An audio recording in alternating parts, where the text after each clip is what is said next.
শামীম তার বেতনের প্রথম টাকা দিয়ে তার বাবার জন্য একটা শার্ট কিনতে গেল। সেখানে একটা মেয়ে বিক্রেতা ছিল। সে শামীমকে জিজ্ঞেস করল, আসসালামু আলাইকুম ভাই, আপনার কি লাগবে? আমার বাবার জন্য আমি একটা শার্ট কিনব। আচ্ছা, কেমন টাকার মধ্যে নিবেন বলুন তো? এই তো 500-600-র মধ্যে। আচ্ছা আচ্ছা, ঠিক আছে। আপনার বাবার শার্টের সাইজটা কত? আমি তো তা জানি না আপু। কি বলছেন? আপনার বাবার শার্টের সাইজ আপনি বলতে পারছেন না? শামীম তখন কিছুক্ষণ নিচের দিকে মাথাটা করে বলল, আমি তো বড় হয়ে কোনোদিন আমার বাবাকে শার্ট পরতে দেখিনি। আমার বাবা খালি গায়ে রিক্সা চালিয়ে আমাদের অনেক কষ্ট করে বড় করেছে, পড়াশোনা করিয়েছে।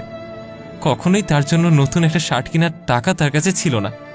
তাই সবসময় দেখেছি তিনি রাস্তার ফুটপাত থেকেই নিজের জন্য জামা কিনেছেন। মেয়েটা তখন শামীমের কথা শুনে আবারও জিজ্ঞেস করে, আচ্ছা ভাইয়া, আপনি এখন কিসে চাকরি করেন? শামীম তখন মেয়েটার কথার জবাবে বলল, আপু, আমি মাস্টার্স পাশ করে অনেক চাকরির জন্য চেষ্টা করেছি, কিন্তু কোনোই লাভ হচ্ছে না।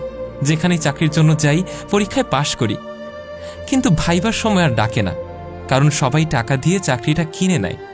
আবার অনেকের কাছে চাকরির জন্য বাবাকে নিয়েও গিয়েছি, কিন্তু অনেক টাকা ঘুষ দিতে বলে। আমাদের কাছে তো এত টাকা নেই, যার কারণে আর চাকরিটা নিতে পারিনি। এখন একটা প্রাইভেট কোম্পানিতে চাকরি করি।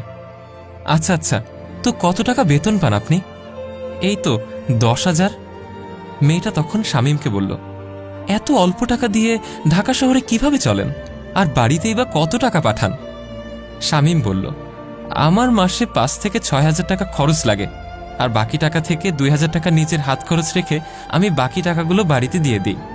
কিন্তু এই অল্প টাকা দিয়ে আপনার আব্বা সংসার কিভাবে চালায়? আপু, উনি এখনো রিক্সা চালায়, আর আমার পাঠানো টাকা দিয়া আমার ছোট 2টা ভাই বোনের পড়ালেখার খরচ দেয়। আচ্ছা, কিন্তু আপনার তো শার্টের সাইজ জানা নেই, আপনি আপনার বাবার জন্য শার্টটা কিভাবে নেবেন? শামীম তখন তার পকেট থেকে একটা কাগজ বের করল, আর কাগজটা মেয়েটার হাতে দিয়ে বলল, এটার মধ্যে আমার বাবার শার্টের ছাপ দেওয়া আছে, এটা দেখে দিতে পারবেন কিনা দেখুন তো। মেয়েটা তখন কাগজটা হাতে নিয়ে তার উপর হাত বুলাচ্ছে, আর একটা শার্ট হাতে নিয়ে শামীমকে বলল, নিন ভাইয়া, এই শার্টটা আপনার বাবার গায়ে অনেক সুন্দর মানাবে। শামীম মেয়েটাকে জিজ্ঞেস করে, আপু, শার্টটার মূল্য কত?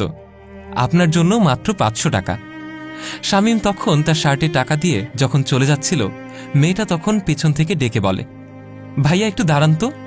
শামীম আবারও ফিরে আসে, আপু, কোনো সমস্যা হয়েছে?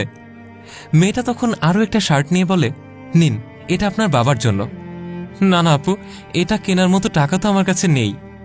টাকা লাগবে না, আমি এটা আপনার বাবাকে এমনিই দিলাম।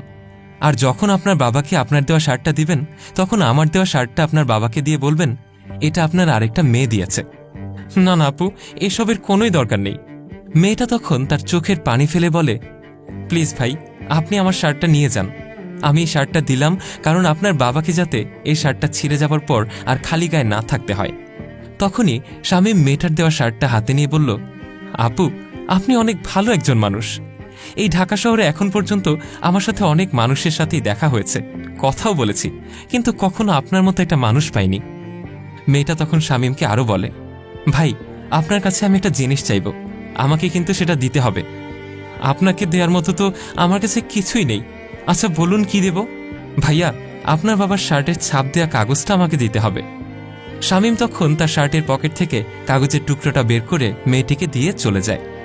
মেয়েটি তখন সেই কাগজের টুকরোটা হাতে নিয়ে কিছুক্ষণ চুপ করে বসে আছে। এতক্ষণ তার পাশেই একটা মেয়ে সবকিছুই দেখছিল।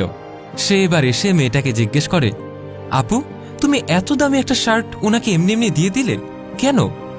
তখনই মেয়েটি কাগজটি হাতে নিয়ে কাঁদতে কাঁদতে বলে, আমার বাবা এখন আর বেঁচে নেই, কিন্তু বেঁচে থাকতে আমার বাবা আমাদের জন্য অনেক কষ্ট করেছে, কিন্তু কোনোদিনই তার জন্য একটা ভালো পোশাকও কিনে দিতে পারিনি। আমাদের জন্য ঈদের সময় পোশাক কিনতে গেলে বাবাকে জিজ্ঞেস করেছি, বাবা, তোমার জন্য কিনবে না? তখন বাবা একটু হাসি দিয়ে কি বলতো জানো?